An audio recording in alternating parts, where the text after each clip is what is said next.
మల్లికార్జున గారు కంక్లూడ్ చేయండి 30 seconds. ఈరోజు పెద్దలు చెప్పినట్లు బీజేపీ యొక్క సిద్ధాంతం ఒకటే sir, nation first party next self last. అందులో భాగంగానే ఈరోజు మా సిద్ధాంతం ఏదైతే ఉందో అంత్యోదయ సిద్ధాంతం, సబ్కా సాత్ సబ్కా విశ్వాస్ సబ్కా వికాస్ సబ్కా ప్రయాస్ అనే సిద్ధాంతంతోనే ప్రజల కోసం, దేశం కోసం, ధర్మం కోసం కృషి చేస్తున్నాం.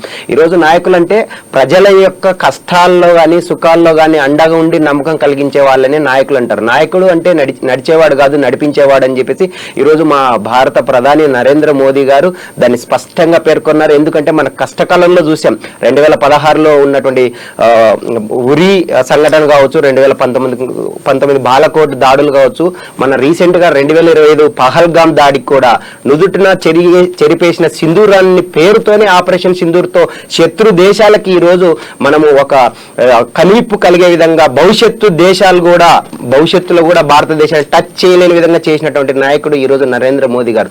దేశంలో ఎక్కడ చూసుకున్నా మన నైబర్ కంట్రీస్ అంటే పాకిస్తాన్ కానీ, ఆఫ్ఘనిస్తాన్ కానీ, నేపాల్ కానీ, బంగ్లాదేశ్ కానీ, అదేవిధంగా శ్రీలంక కానీ, అదేవిధంగా వేరే దేశాల్లో ఈవెన్ అమెరికా లాంటి దేశాల్లో కూడా ప్రపంచ దేశాధినేతలు అధ్యక్షులు మారితే ఒక్క భారతదేశంలో మాత్రమే వరుసగా 3 సార్లు వచ్చినటువంటి బలమైన నాయకులు ఎవరైనా ఉన్నారంటే ఈరోజు గౌరవనీయ భారత ప్రధాని నరేంద్ర మోదీ గారు మాత్రమే. మేము ఒకటే చెప్తున్నాం, రాబోయే రోజుల్లో 100 సంవత్సరాలు మా నరేంద్ర మోదీ గారు అమృత కాలం దిశగా ముందుకెళ్ళాలి, భారతదేశం యొక్క అభివృద్ధి కోసం ఇంకా కృషి చేయాలి. మేమందరం అందులో ఆయన నేతృత్వంలో, ఆయన అడుగుజాడల్లో దేశం కోసం, ధర్మం కోసం, ప్రజా సంక్షేమం కోసం కృషి చేయాలని చెప్పి మేము మనస్ఫూర్తిగా కోరుకుంటున్నాం. ఈ అవకాశం కల్పించినటువంటి ఏఎన్ఎన్ న్యూస్ కి, వీక్షకులకు, ప్యానెల్లో పాల్గొన్న పెద్దలకు అందరికీ నమస్కారాలు. మరొకసారి గౌరవనీయులు భారత ప్రధాని నరేంద్ర మోదీ గారికి పుట్టినరోజు శుభాకాంక్షలు. ఏంటో ఇందాక నుంచి ఏంటో ఫింగర్ చూపిస్తున్నారు, చెప్పండి వెంకటరెడ్డి గారు ఏదో చెప్పబోతున్నారు.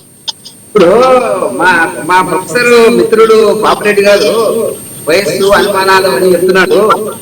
ఆయన వయసు, నా వయసు సుమారుగా మోదీ గారు